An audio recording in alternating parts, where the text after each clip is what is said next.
ಆಗ್ತದೆ ಹೇಳು.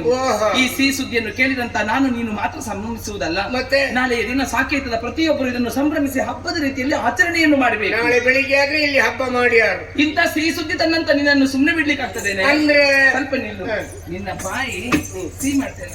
ಬಾಯ್ಚಿ ಮಾಡ್ತೀನಿ. ಅದೇನದು? ಕಲ್ಲು ಸಕ್ಕರೆ. ಅದು ನಂಗೆ ಬೇಡಪ್ಪ, ನಂಗೆ ಬೇಡವೇ ಬೇಡ. ನಿನ್ನ ಕೈಯ ಬೆವರು ಇಳಿದು ಆ ಸಕ್ಕರೆಗೆ ಉಪ್ಪಾಗಿರ್ಬೋದು.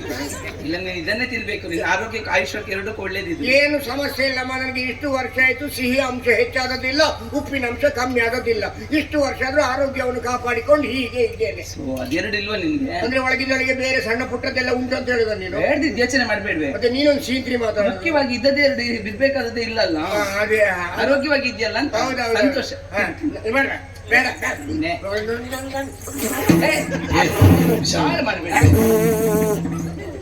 ಏನೈತೆ?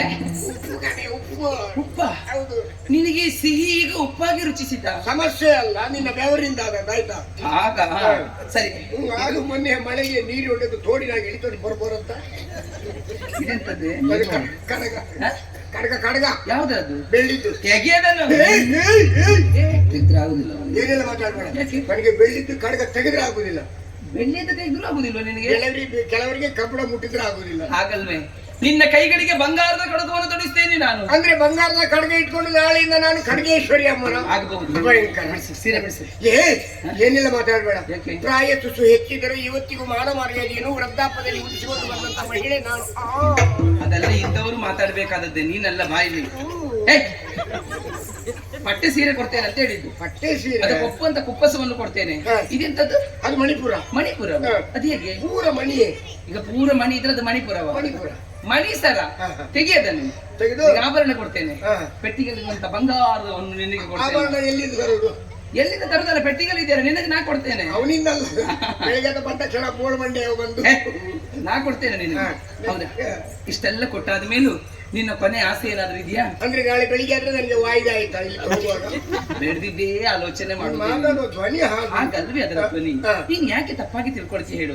ಇಷ್ಟು ಕೊಟ್ಟಾದ ಮೇಲೂ ನಿನ್ನದು ಮತ್ತೇನಾದ್ರೂ ಕೊನೆ ಆಸೆ ಇದೆಯಾ ಅಂತ ಕೇಳಿದ್ದು ನಾನು. ಭಯಂಕರ ಕಣೆ ನೀನು. ಮತ್ತೆ ಬೇಕಾದಷ್ಟು ನೀನು ಕೊಡ್ತೀನಿ. ಏನ್ ಬೇಕಾದ್ರೆ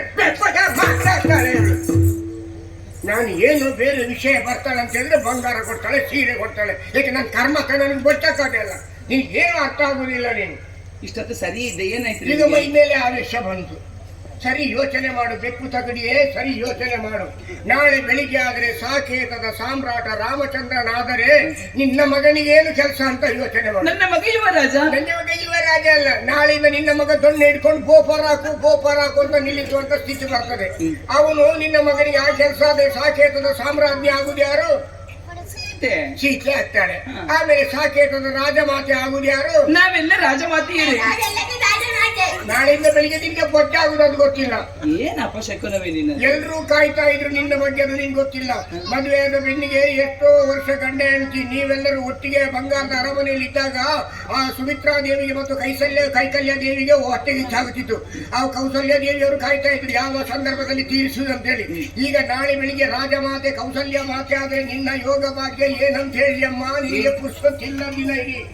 ಏನು ಬೆಳಿಗಾತ ಎದ್ದು ನೀನು ಕಸಬರ್ಕೆ ಏನಂತ ಗೊತ್ತಿಲ್ಲದ ನೀನು ಮೂಲೆಯಲ್ಲಿದ್ದ ಕಸಬರ್ಕೆಯನ್ನು ಹುಡುಕಿ ತಂದು ಅಂಗಳವನ್ನೆಲ್ಲ ಗುಡಿಸಿ ಬಾವಿ ಕಟ್ಟೆಗೆ ಹೋಗಿ ನೀರು ಎಳೆದು ಇಡೀ ಅಂಗಳಕ್ಕೆ ನೀರನ್ನೆಲ್ಲ ಚುಂಬಿಸಿ ರಂಗೋಲಿಯನ್ನು ಹಾಕಿ ಅವರು ಊಟ ಬಟ್ಟೆಯನ್ನೆಲ್ಲ ಒಗೆದು ನಿನ್ನ ಕೈಕಾಲು ಗಂಟು ನೋವಾಗಿ ಅವರು ಊಟ ಮಾಡಿಬಿಟ್ಟಂತ ಪಾತ್ರೆಯನ್ನು ತಿಕ್ಕಿ ನಿನಗೆ ಊಟ ಮಾಡ್ಲಿಕ್ಕೂ ಪುರ್ಸೋತಿಲ್ಲದೆ ಮಲಗಲಿಕ್ಕೂ ಪುರ್ಸೋತಿದ್ದಾಗ ಅವರು ಕರೆದಾಗ ಓಡೋಡಿ ಕಂಡು ಬಂದು ಅವರ ಸೇವೆಯನ್ನು ಮಾಡ್ತಾ ಕೊನೆಗೆ ಒಂದು ದಿವಸ ಊಟ ಮಾಡದೆ ಬಾಯೋಜೆಯಲ್ಲಿ ಬಾಯಿಗೆ ನೀರಿಲ್ಲದೆ ಸಾಯುವ ಸ್ಥಿತಿ ಈಗ ಆದೇಶ ಪ್ರಸಂಗಿ ಏನೇ ಬಾರಿ ಏನೋ ಸಿಹಿ ಸುದ್ದಿ ತಂದಿದ್ದಾಳೆ ಅಂತ ಸಂಭ್ರಮಿಸೋಣ ಅಂತ ಸಲುಗೆಯಿಂದ ನಾಲ್ಕು ಮಾತಾಡಿದ್ರೆ ಏನು ಬಾಯಿಗೆ ಬಂದಾಗ ಹೇಳ್ತೇನೆ. ನಾನೇ ತಪ್ಪು. ರಾಮನಿಗೆ ಪಟ್ಟಾಭಿಷೇಕ ಆದ್ರೆ ನನ್ನ ಮಗ ಚಾಕರಿ ಮಾಡ್ಬೇಕಾಗ್ತದ? ಮನೆ ಕೆಲಸವೆಲ್ಲ ನಾನ್ ಮಾಡ್ಬೇಕಾ? ನಾಳಿಂದ ಅಯೋಧ್ಯೆಯಲ್ಲಿ ದಾಸಿಯರು ಸೇವಕರು ಯಾರು ಇರುವುದಿಲ್ಲ ಅಂತ ಕಾಣ್ತದೆ. ಇಲ್ಲ, ಅವರಿಗೆಲ್ಲ ಬೀದಿ ಮುಚ್ಚ ಬಾಯಿ. ಯಾರ ಕಳಿಸುವುದು? ಸಾಕು ಮಾಡುವಂತ ಹೇಳಿದ್ನಲ್ಲ. ಏನಾಗಿದೆ ನಿನ್ನ ಬುದ್ಧಿಗೆ? ಹಿರಿಯ ಮಗನಾದಂತ ರಾಮ ಪಟ್ಟ ಏರುವುದು ಸೂಕ್ತವಾದಂತ ವಿಚಾರ, ಪ್ರತಿಯೊಬ್ಬರು ಒಪ್ಪಬೇಕಾದಂತ ವಿಷಯ, ಸಂಭ್ರಮಿಸಬೇಕಾದಂತ ವಿಚಾರ. ಅದನ್ನು ಬಿಟ್ಟು ನೀನು ಏನೇನು ಆಡ್ತಾ ಇದೆಯಲ್ಲ ನೀನು. ಹೆಡ್ಡಿ, ಅಯೋಧ್ಯೆಯಲ್ಲಿ ಹಿರಿಯ ರಾಮಚಂದ್ರನೇ ಅಂತ ಹೇಳಿದವರು ಯಾರು? ಅವ ಹಿರಿಯವನಲ್ಲ, ಹಿರಿಯವ ನಿನ್ನ ಮಗ. ಆ ರಹಸ್ಯ ನನಗೆ ಬಿಟ್ಟರೆ ಬೇರೆ ಯಾರಿಗೂ ಗೊತ್ತಿಲ್ಲ. ಏನು? 4 ಜನ ಹೆಣ್ಣು ಮಕ್ಕಳಿಗೆ ಹೊಟ್ಟೆ ನೋವು ಬರುವ ಸ್ಥಿತಿಯಲ್ಲಿದ್ರ ನಿನ್ಗೆ ಜೋರು ಹೊಟ್ಟೆ ನೋವು ಬರ್ತಾ ಇತ್ತು. ನಿನ್ನ ಕೋಣೆಯಲ್ಲಿ ನಾನಿದ್ದೆ, ನಾನು ಸಾಕಿದ ಮಗಳ ಚೊಚ್ಚಲ ಹೆರಿಗೆಗೆ ನಾನು ಇರಬೇಕು ಅಂತ ಹೇಳ್ಕೊಂಡು ನಿನ್ನ ಸೇವೆ ಮಾಡ್ತಾ ಇರುವಾಗ ನಿನಗೆ ಜೋರಾಗಿ ಹೊಟ್ಟೆ ನೋವು ಬಂತು. ಇಡೀ ಹೊಟ್ಟೆಗೆ ಎಣ್ಣೆ ಎಲ್ಲ ತಿಕ್ಕಿ ಆಮೇಲೆ ಆಗುವಾಗ ಸ್ವಲ್ಪ ಹೊತ್ತೊಳೆದು ಮಗುವಿಗೆ ತಾಯಿಯಾದೆ. ಆ ಮಗು ಕೂಗಲಿಲ್ಲ, ಕೈ ಕಾಲು ಅಲ್ಲಾಡಿಸಲಿಲ್ಲ. ಕೌಸಲ್ಯ ದೇವಿಯ ಕೋಣೆಯಲ್ಲಿ ಏನಾಗಿದೆ ನೋಡ್ಕೊಂಡು ಬರೋ ಅಂತೇಳಿ ಗಡಿಬಿಡಿಯಲ್ಲಿ ಆ ಕೋಣೆಗೆ ಹೋಗುವಾಗ ಅಲ್ಲಿ ಹೊಟ್ಟೆ ನೋವು ಜೋರು ಬರ್ತಾ ಇತ್ತು. ಕೆಲಸ ಕೆಟ್ಟೋಯ್ತು ಅಂತ ಹೇಳಿದ್ರು ನಿನ್ನ ಕೋಣೆಗೆ ಒಂದು ಕಾಲಿಡುವಾಗ ಅಲ್ಲಿ ಪುಯ್ಯ ಅಂತ ಕೂಗುದು ಸ್ವರ ಕೇಳ್ತು. ಅಯ್ಯೋ ಮೊದಲು ಹುಟ್ಟಿದೀವ ಯಾಕೆ ಕೂಗಲಿಲ್ಲ ಅಂತೇಳಿ ತಣ್ಣಗಿರುವ ನೀರು ಮುಖಕ್ಕೆಲ್ಲ ಹಾಕಿ ಕೈ ಕಾಲು ಅಲ್ಲಾಡಿಸುವಾಗ ನಿನ್ನ ಮಗ ಪುಯ್ಯ. ಮೊದಲು ಹುಟ್ಟಿದ್ದು ನಿನ್ನ ಮಗ, ಮೊದಲು ಕೂಗಿದ್ದು ರಾಮಚಂದ್ರ. ಆದ್ದರಿಂದ ಊರಿಡಿ ಪ್ರಚಾರ ಆಯ್ತು ಅವನೇ ಹಿರಿಯ ಮಗ ಅಂತೇಳಿ. ನಿನ್ಗೆ ಗೊತ್ತಿಲ್ಲ, ನನಗೆ ಗೊತ್ತಿಲ್ಲ. ಯಾಕೆ? ಸಾಕು, ನೀನು ಮಾತ್ರ ಇದ್ದದ್ದು, ಮತ್ತೆ ಬೇರೆ ಯಾರು ಇರ್ಲಿಲ್ಲ ಅಲ್ಲಿ. ನಾನೇ ಸೇವೆ ಮಾಡಿ ಏನೇ ಮಕ್ಕಳಲ್ಲಿ ಭೇದವನ್ನು ಕಲ್ಪಿಸಿ ಆಡ್ತೀಯ ನೀನು? ಇದುವರೆಗೆ ಯಾರ ಮನೆಯಲ್ಲಿ ಯಾರಾದ್ರೂ ಆ ರೀತಿ ಆಡುವುದನ್ನು ನೀನು ಕೇಳಿಸಿಕೊಂಡಿದ್ದೇನೆ? ದಶರಥ ಚಕ್ರವರ್ತಿಗೆ 3 ಮಂದಿ ಮಡದಿಯರು, 4 ಮಂದಿ ಮಕ್ಕಳು. ಇವನ ತಾಯಿ ಅವಳು, ಅವಳ ಮಗ ಇವ ಎನ್ನುವುದಾಗಿ ಯಾರಾದ್ರೂ ಪ್ರತ್ಯೇಕವಾಗಿ ಆಡಿದ್ದನ್ನು ಕೇಳಿಸಿಕೊಂಡಿದ್ದೇನೆ ನೀನು? ಅಯೋಧ್ಯೆಯಲ್ಲಿ ಯಾವ ಪ್ರಜೆಗಳು ಭೇದ ಭಾವ ಮಾಡಲಿಲ್ಲಮ್ಮ. ಭೇದ ಭಾವ ಮಾಡಿದ್ದು ನಿನ್ನ ಪ್ರೀತಿಯ ಗಂಡ ದಶರಥ ಬಿಟ್ಟರೆ ಬೇರೆ ಯಾರು ಮಾಡಲಿಲ್ಲ. ಮದುವೆಯಾಗಿ ದಾರಿಯಲ್ಲಿ ಬರ್ತಿರುವಾಗ ಪರಶುರಾಮರು ಎದುರು ಬರಲಿಲ್ವಾ? ಪರಶುರಾಮರು ಎದುರು ಬರುವಾಗ ನಿನ್ನ ಗಂಡ ಹೇಳಿದ್ದೇನು, ನನ್ನ ಮಗ ರಾಮನಿಗೆ ಏನ್ ಮಾಡಬೇಡಿ, ನನ್ನ ಮಗನಿಗೆ ರಾಮ ಏನ್ ಮಾಡಬೇಡಿ ಎನ್ನುವುದರ ಅರ್ಥ ಬೇರೆ ಬೇಕಾದ್ರೆ ಮಕ್ಕಳ ತಲೆಗಡೀರಿ, ನನ್ನ ರಾಮನನ್ನು ಉಳಿಸಿ ಅಂತೇಳಿ ಪಕ್ಷಭೇದ ಮಾಡಿದ್ರು. ನಿನ್ನ ಗಂಡ ಬಿಟ್ಟರೆ ಬೇರೆ ಯಾರಿಲ್ಲ. ಅದ್ರ ಅರ್ಥ ಹಾಗ? ಹೌದು. ನಿನಗೆ ಬೇಡದಿದ್ದಲ್ಲ ಬೇಗ ಅರ್ಥ ಆಗ್ತದಲ್ಲ ನಿನಗೆ? ಯಾವುದು? ನಿನಗೆ ಯಾರು ಅರ್ಥ ಕಲಿಸಿದ್ಯಾರ ನಿನಗೆ? ಇಲ್ಲ, ನನಗೆ ಬೇಕಾದ ಅರ್ಥವನ್ನು ನಾನೇ ಬರೆದು ಬಾಯಿಪಾಠ ಮಾಡುದು, ಬೇರೆ ಯಾರು ನನಗೆ ಬರೆದು. ಹಾಗಾಗಿ ನೀನು ಹೀಗೆ ಮಾತಾಡುದು ಅಲ್ಲ. ಬೇಡ ಬಿಡು, ನೀನ್ ಆಡಿದ್ದಾದ್ರೂ ನಿನಗೆ ಅರ್ಥ ಆಗ್ತದಾ? ಕೆಲವು ಸಲ ಅದೇ ಸಮಸ್ಯೆಗೆ ಬೈಗಳು ತಿಂದದ್ದು ನಾನು. ಏನೇ ಬೀದಿಯಲ್ಲಿ ಹೋಗುವಾಗ ಯಾರು ನಿನ್ನ ಮುಖವನ್ನು ನೋಡುದಿಲ್ವಾ? ಮುಖ ತಿರುಗಿಸಿಕೊಂಡು ಹೋಗ್ತಾರಾ? ಯಾಕೆ ಗೊತ್ತಾ? ನಿನ್ನ ದುರ್ಬುದ್ಧಿಯಿಂದ ನಿನ್ನ ಮುಖವನ್ನು ನೋಡುವುದಿಲ್ಲ ಯಾರು. ಅಲ್ಲ, ನನ್ನ ಸೌಂದರ್ಯವನ್ನು ನೋಡುವ ಕಣ್ಣುಗಳ ಪಾಪಿ ಮಕ್ಕಳಿಗೆ ಇಲ್ಲ, ಅದಕ್ಕೆ ಬೇಕಾಗಿ. ಸೌಂದರ್ಯ? ಹೌದು. ದರ್ಪಣದಲ್ಲಿ ನಿನ್ನ ಮುಖವನ್ನು ನೋಡಿಕೊಂಡಿದ್ಯಾ? ನೀರಲ್ಲೇ ಹೆಚ್ಚು ಮುಖ ನೋಡಿ, ಹಾಗಾಗಿ ಅದು ಸೌಂದರ್ಯ ಆದದ್ದು ನಿನಗೆ. ಅದಕ್ಕೆ ನನ್ನ ಮುಖ ನೋಡಬಾರ್ದಂತ ಬೆನ್ನೆ ನೋಡಿ ಮುಚ್ಚೆ. ಕಾಗೆ ನೀನು ಕಾಗೆ ಸ್ವಭಾವದವಳು. ಕಾಗೆ ಒಂದು ಮೇಲೆ ಹಾರ್ತಾ ಇರುವಾಗ ಕೆಳಗಡೆ ಬಂಗಾರದ ರಾಶಿ ಇದ್ರೂ ಆ ಕಾಗೆಗೆ ಅದು ಕಾಣುವುದಿಲ್ಲ. ಎಲ್ಲಿ ಹೊಲಸುಂಟು ಅದು ಮಾತ್ರ ಕಾಣುವುದು. ನಿನಗೆ ಹಾಗೆ, ನಿನಗೆ ಒಳ್ಳೆದು ಯಾವುದು ಕಾಣುವುದಿಲ್ಲ. ನಿನಗೆ ಎಲ್ಲಿ ಹೊಲಸುಂಟು, ಎಲ್ಲಿ ಕೆಟ್ಟದುಂಟು ಅದು ಮಾತ್ರ ಕಾಣುವುದು ನಿನಗೆ. ಕಾಗೆಯ ಬಗ್ಗೆ ಒಂದೇ ಪುಟವನ್ನು ಓದುವುದಲ್ಲ ಮಗಳೇ, 2ನೇ ಪುಟವನ್ನು ತಿರುಗಿಸಿ ಓದಿದಾಗ ನಮಗೆ ಸಂಬಂಧಪಟ್ಟ 10 ಹಲವಾರು ವಿಷಯಗಳು ಸಿಗ್ತದೆ. ಒಂದು ವಿಷಯವನ್ನು ಮಾತ್ರ ಹೇಳ್ತೇನೆ ನಾನು. ಕಾಗೆ ಎಂದು ಅನ್ನದ ಅಗುಲನ್ನು ಕಂಡರೆ ತನ್ನ ಬಳಗವನ್ನು ಕರೆದು ಹಂಚಿ ತಿನ್ನುವ ಮನೋಧರ್ಮ ಕಾಗೆಗೆ ಬಿಟ್ಟರೆ ಬೇರೆ ಯಾವ ಪಕ್ಷಿಗಳಿಗೂ ಇಲ್ಲ ಮಗಳೇ. ಎಲ್ಲ ಹೊಲಸು ತಿನ್ನುವುದೇ ಬರುದಲ್ವಾ? ಕಾಗೆಯನ್ನು ಹೊಲಸು ಅಂತ ಮಾತಾಡಬೇಡ. ಮತ್ತೆ ಯಾವತ್ತಾದ್ರೂ ನಮಗೆ ಪಿಂಡ ಬಿಡುವಾಗ ಕಾಗೆಯೇ ಸಿಗುವುದಕ್ಕೆ ಸಾಧ್ಯ ಇಲ್ಲ. ಅಡುಗೆ ಭಟ್ರ ಹತ್ರ ಹೇಳ್ಬೇಕಾಗ್ತದೆ, ಅಡುಗೆ ತಯಾರು ಮಾಡ್ಕೊಂಡು ಬರುವಾಗ 4 ಗೂಡಲ್ಲಿ ಕಾಗೆ ಇಟ್ಕೊಂಡು ಬನ್ನಿ ಅನ್ಕೊಂಡು. ಏನ್ ಯೋಚನೆ ಮಾಡುದು ಬೇಡ, ನಿನಗೊಂದು ವ್ಯವಸ್ಥೆ ಮಾಡೋಣ. ನನಗೆ ಕೋಗಿಲೆ ಸಾಕು, ಕೋಗಿಲೆ. ಗೂಗೆ ನೀನು ಹೌದೇ? ನಾಳಿನ ಸೂರ್ಯೋದಯವನ್ನು ಪ್ರತಿಯೊಬ್ಬರು ಬಯಸ್ತಾರೆ, ಆದ್ರೆ ಗೂಗೆ ಮಾತ್ರ ಬಯಸುವುದಿಲ್ಲ. ಯಾಕೆ ಬಲ್ಲೆಯ? ಬೆಳಗಾದ್ರೆ ಅದಕ್ಕೆ ಕಣ್ಣು ಕಾಣುವುದಿಲ್ಲ. ನಿನಗೆ ಹಾಗೆ ನಾಳೆ ಬೆಳಗಾಗುವುದೇ ಬೇಡ, ರಾಮ ಪಟ್ಟೆ ಇರುವುದೇ ಬೇಡ ಎನ್ನುವುದಾಗಿ. ಎಂತ ದುರ್ಬುದ್ಧಿಯೇ ನಿನ್ನದು? ಗೂಗೆ ಹೌದಮ್ಮ, ನಾನು ಗೂಗೆ ಆಗ್ತೇನೆ ನಿನ್ನ ಮಾತಿನ ಪ್ರಕಾರ. ಸೂರ್ಯ ವಂಶದವರು ನಾನು ಸಾಕಿದ ಮಗಳ ಕೈಕೆಗೆ ಅನ್ಯಾಯವನ್ನು ಮಾಡುವುದನ್ನು ನೋಡುವುದಕ್ಕಿಂತ ನಾನು ಗೂಗೆ ಆಗಿ ಕಣ್ಣು ಮುಚ್ಚಿ ಕೂತ್ಕೊಳ್ಳೋದೇ ಒಳ್ಳೇದು. ಕಣ್ಣು ಮುಚ್ಚುದಲ್ಲ, ಮೊದಲು ನೀನು ಬಾಯಿ ಮುಚ್ಚು. ಹೋಗಿಲ್ಲಮ್ಮ, ಹೋಗುದು. ನನಗೆ ನೀ ರೀತಿ ಬೈಯುವುದಲ್ಲ. ನನ್ನನ್ನು ಬೇಕಾದ್ರೆ ಅಂಗಾತ ಮಲಗಿಸಿ ನಿನ್ನ ಎಡದ ಕಾಲಲ್ಲಿ ನನ್ನ ಎದೆಗೆ ಓದಿ ಬೇಡ, ಹಾರಿ ಓದಿ ನೀನು, ಹಾರಿ. ಅದೊಂದು ಧೈರ್ಯ ಉಂಟು, ಯಾರು ಹಾಗೆ ಮಾಡುವುದಿಲ್ಲ ಎನ್ನುವುದಕ್ಕಾಗಿ ಅದನ್ನೇ ಹೇಳುವುದು. ನಾನು ಸಹಿಸಿಕೊಳ್ತೇನೆ ಮಗ. ಆದ್ರೆ ನಿನ್ನ ಮಗ ಭರತ ಏನು ಅನ್ಯಾಯ ಮಾಡಿದ್ದಾನೆ, ಅವನಿಗೆ ಯಾಕೆ ಈ ಶಿಕ್ಷೆ? ಒಂದು ಭಿಕ್ಷುಕಿಯ ಹೊಟ್ಟೆಲ್ಲಾದ್ರೂ ಹುಟ್ಟಿಲಿ ಆ ತಾಯಿ ತನ್ನ ಮಗನ ಭವಿಷ್ಯತ್ತಿನ ಬಗ್ಗೆ ಯೋಚನೆ ಮಾಡ್ತಿದ್ಲ ಏನೋ? ಹೋಗಿ ದರಿದ್ರದವಳ ಹೊಟ್ಟೆಯಲ್ಲಿ ಹುಟ್ಟಿ ಸತ್ತನಲ್ಲವ. ಒಂದು ಕೋಳಿ ಆದರೂ ತನ್ನ ಮರಿಗಳನ್ನು ರೆಕ್ಕೆ ಅಡಿಯಲ್ಲಿ ಇಟ್ಟುಕೊಂಡು ಸಾಕ್ತದೆ. ಯಾಕೆ? ಗಿಡಗಳಿಂದ ತನ್ನ ಮರಿಗಳಿಗೆ ತೊಂದರೆ ಆಗಬಾರ್ದು ಎನ್ನುವ ಕಾರಣಕ್ಕಾಗಿ. ಆ ಕೋಳಿಗಿರುವಂತ ಒಂದು ಮಾತ್ರ ವಾತ್ಸಲ್ಯ ಇವಳಿಗಿಲ್ಲದೆ ಹೋಯ್ತಲ್ವೇ? ಇಲ್ಲದಿದ್ರೆ ಏನು ಪಕ್ಷಭೇದ ನಮ್ಮ ಅಯೋಧ್ಯೆಯಲ್ಲಿ ಮಾಡ್ತಾರೆ. ಭರತ ಶತ್ರುಘ್ನನನ್ನು ಅಜ್ಜನ ಮನೆಗೆ ಕಳಿಸ್ತಾರೆ, ರಾಮ ಲಕ್ಷ್ಮಣರನ್ನು ಸಾರ್ವಜನಿಕ ವೇದಿಕೆಯಲ್ಲಿ ತಿರುಗಾಡಲಿಕ್ಕೆ ಬಿಡ್ತಾನೆ. ಅಂದ್ರೆ ಅದರ ಅರ್ಥ ಏನು? ರಾಮ ಲಕ್ಷ್ಮಣರಿಗೆ ಅಜ್ಜನ ಮನೆ ಇಲ್ವೇ? ಅದರ ಅರ್ಥ ಒಂದೇ, ದೂರದಲ್ಲಿರುವ ಬಂಧುಗಳಿಗಿಂತ ಹತ್ತಿರದಲ್ಲಿರುವ ಮರಗಿಡಗಳನ್ನು ಜನಗಳು ಹೆಚ್ಚು ಪ್ರೀತಿಸ್ತಾರೆ ಎನ್ನುವ ಕಾರಣಕ್ಕಾಗಿ ಸಾರ್ವಜನಿಕ ವೇದಿಯಲ್ಲಿ ರಾಮ ಲಕ್ಷ್ಮಣರನ್ನು ತಿರುಗಾಟಕ್ಕೆ ಬಿಡ್ತಾರೆ. ಇವರನ್ನು ಅಜ್ಜನ ಮನೆಗೆ ಕಳಿಸಿದ್ದಾರೆ. ರಾಮನಿಗೆ ಏನು ರಾಜಾರಾಮ, ಕೋದಂಡರಾಮ, ಸೀತಾರಾಮ, ರಘುನಂದನ, ಪ್ರಜಾರಾಮ, 10 ಹಲವಾರು ಹೆಸರು. ಈ ದರಿದ್ರದ ಹೊಟ್ಟೆಯಲ್ಲಿ ಹುಟ್ಟಿದ ಮಗುವಿಗೆ ಭರತ ಎಂದು ಒಂದು ಹೆಸರು ಬಿಟ್ಟರೆ ಬೇರೆ ಏನಾದರೂ ಉಂಟಾ? ದಾರಿ ಬದಿಯಲ್ಲಿ ಸಿಕ್ಕಿದವಳು ನಾನು, ಗದ್ದೆಯ ಬದಿಯಲ್ಲಿ ಸಿಕ್ಕಿದವಳು ಸೀತೆ. ಸೀತೆ ಸಾಕೇತದ ಸಾಮ್ರಾಜ್ಯ ಆಗುವುದಾದರೆ ದಾರಿ ಬದಿಯಲ್ಲಿ ಸಿಕ್ಕಿದ ನಾನೇಕೆ ಆಗಬಾರದು? ನಮಗೆಲ್ಲ ಆಸೆ ಉಂಟು, ದೇವರ ಅದೃಷ್ಟ ಕೊಟ್ಟಿಲ್ಲ ಅನ್ನೋದು ಬಿಟ್ಟರೆ ಬೇರೆ ಎಲ್ಲವೂ ಕೊಟ್ಟಿದ್ದಾರೆ, ಅದೃಷ್ಟ ಕೊಟ್ಟಿಲ್ಲ ಅಷ್ಟೇ. ರಾಮ ಏರಲಿ, ಭರತ ಏರಲಿ, ಶತ್ರುಘ್ನ ಏರಲಿ, ಯಾರು ಪಟ್ಟ ಏರಿದ್ರೆ ನನಗೇನಾದ್ರೂ ಲಾಭ ಉಂಟ? ಯಾವ ಪ್ರಸಂಗ ಬಂದ್ರು ನನಗೆ ಸಿಗುದು ಹಣೆ ಸೀರೆ ಬಿಟ್ಟರೆ ಯಾವುದು ಕೂಡ ಬಾಗುತ್ತಿದೆ. ಇನ್ನು ನಮ್ಮ ಮನೆಯ ಮಕ್ಕಳು ವೃದ್ಧಾಪ್ಯದಲ್ಲಿ ನಮಗೆ ಹೊಡಿಲಿಕ್ಕೆ ಬರ್ತಾರೆ ಅಂತ ಆದ್ಮೇಲೆ ನಮ್ಮ ವೃದ್ಧಾಪ್ಯದಲ್ಲಿ ಆ ಮಕ್ಕಳ ಬಾಯಿನಲ್ಲಿ ಕೆಟ್ಟ ನುಡಿಗಳನ್ನು ಕೇಳಿ ಬದುಕುವುದಕ್ಕಿಂತ ಎಲ್ಲಾದ್ರೂ ಸಾಯುವುದು ಒಳ್ಳೇದು. ಯಾವತ್ತಾದ್ರೂ ಕಮ್ಮಿ ಕ್ರಯದ ಇಲಿಪಾಷಣ ತಂದಿಟ್ಟದಿದ್ರೆ ಕೊಡಿ, ಅದನ್ನೇ ತಿಂದು ಸಾಯ್ತಿದ್ರು. ಕೊಡಿ ಸಾಯಿ, ಬೇಡಮ್ಮ ಬೇಡ, ಆತ್ಮಹತ್ಯೆ. ಯಾವಾಗ ಸಾಯುವುದಕ್ಕೆ ಹೊರಟ ನನ್ನನ್ನು ಅಮ್ಮ ಅಂತ ಕರೆದು ಮತ್ತೆ ನನ್ನ ಮಾತ್ರ ಹೃದಯವನ್ನು ತಾವು ಕಲಕಿದ್ದೀರಿ. ಇನ್ನು ಸಾಯುವ ಆಸೆಯನ್ನು ಬಿಡ್ತೀನಿ ನಾನು. ಈಗಾಗಲೇ ಶ್ಯಾಮ ಸುರಭಿ ಅನ್ನೋ ದೊಡ್ಡ ಮನೆಯನ್ನು ಕಟ್ಟಿದ್ದೀರಲ್ವೇ, ಆ ಮನೆಯ ಕೆಳಗೆ ನಾಯಿ ಮಲಗುವ ಗೂಡು ಇದೆ. ಆ ಗೂಡಲ್ಲಾದ್ರೂ ನನಗೆ ವಾಸ ಮಾಡಲಿಕ್ಕೆ ಅವಕಾಶ ಕೊಡಿ. ನಾನು ಸಾಯ್ತೇನೆ ಇಲ್ಲದ್ರೆ ಸುಖೇಶ್ವರ ಮನೆಗೆ ಅದು ರಾತ್ರಿ ಒಂದು ಊಟ ಮಾಡಿಕೊಂಡೇ ಸಾಯ್ತೇನೆ ನಾನು. ಯಾರ್ಯಾರ ಮನೆಯಲ್ಲಿ ಹೋಗಿ ಸಾಯ್ಬಾರ್ದೆ ನೀ ಸತ್ರು ಪಕ್ಕನೆ ಸಾಯ್ಬಾರ್ದು. ಅಂದ್ರೆ ನಿಲ್ಲೆಕ್ಕದಲ್ಲಿ ಗಾಡಿ ಅಡಿಗೆ ಬಿದ್ದು ಒದ್ದಾಟ ಮಾಡಿ ಸಾಯ್ಬೇಕಂತ ಇನ್ನು ಬದುಕಬೇಕು ನೀನು. ತಪ್ಪಾಯ್ತೆ ನನ್ನ.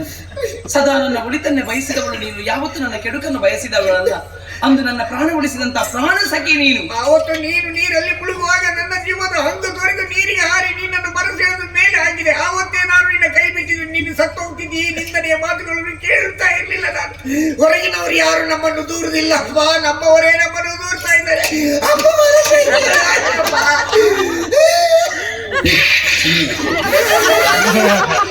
ಒಂಥರ ಕಷ್ಟ ಆಗ್ತದೆ.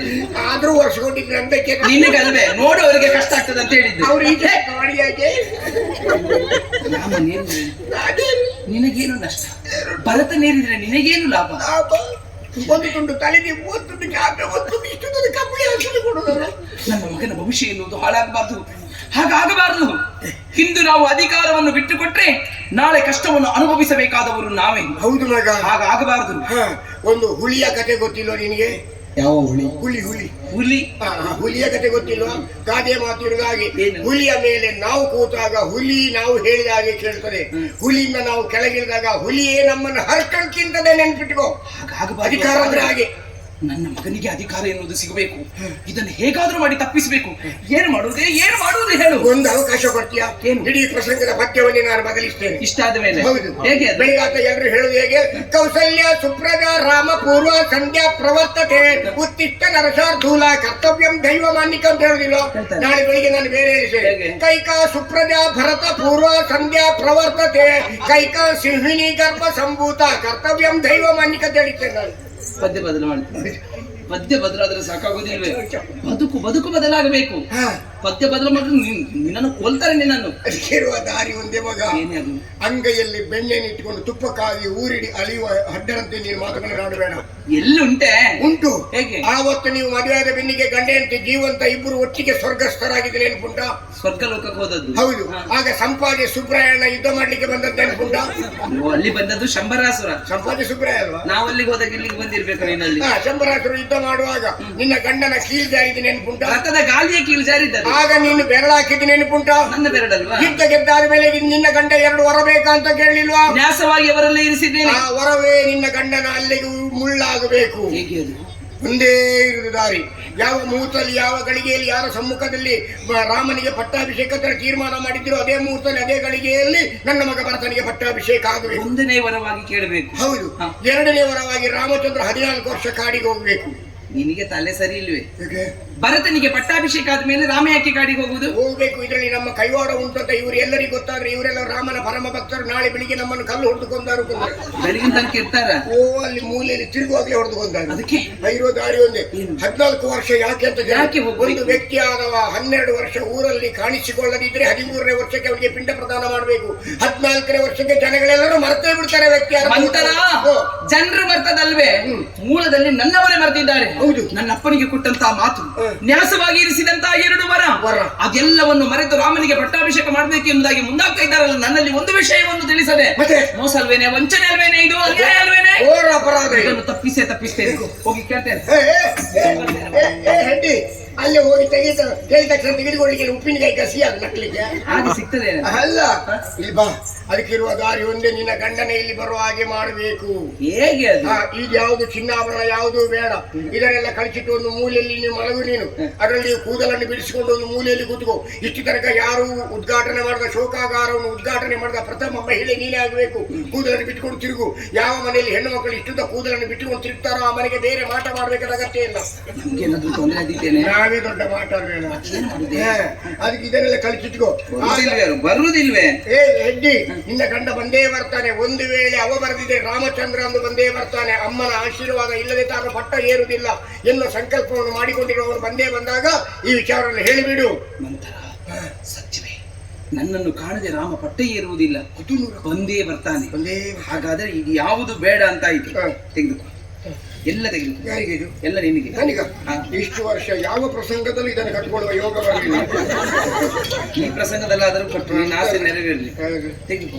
ಅದು ನಿಂದೊಂದಲ್ಲಿ ಅಲ್ಲಿ ಬಿಚ್ಚಲಿಕ್ಕೆ ಓಡಿ ಬಂದ್ರೆ ಅವ ಯಾರೇ ಬರುದು? ತೆಗೆದುಕೋ. ಭಾಗವತ್ರೆ, ಒಂದು ಒಳ್ಳೆ ಪದ್ಯ ಕೊಡಿ. ಎಂತದೆ? ಒಳ್ಳೆ ಪದ್ಯ. ಕಾಮಿನಿ ಕರೆದು ತಾರೆ ದಿಂಕಿದ ತರಿಕಿದ ಗಿಡದಾಗ ದಿಂಕಿದ ತರಿಕಿದ ಗಿಡದಾಗ ತರಿಕಿದ ಗಿಡದಾಗ ದಿಂದ ತರಿಕಿನ ತರಿಕಿನ ಆಹೋ.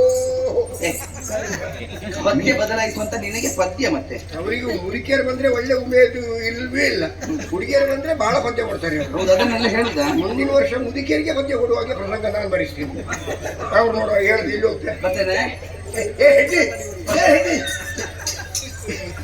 ಎಷ್ಟು ಒಳ್ಳೆಯ ರೇಷ್ಮೆ ಸೀರೆಯನ್ನು ಉಟ್ಕೊಂಡು ಮೂಲೆಯಲ್ಲಿ ಕೂತ್ರೆ ಇನ್ನೂ ಚಂದ ಕಾಣ್ತಿ. ಯಾವ ಅಯೋಧ್ಯೆಯ ಪಟ್ಟವನ್ನು ಬಿಟ್ಟು ನಿನ್ ಜೊತೆ ಒಂದು ವರ್ಷ ಕಳೆದ್ರು ಕಳೆದ ಅವ ಅಂತಾರಸಿಗ ನಿನ್ನ ಗಂಡ.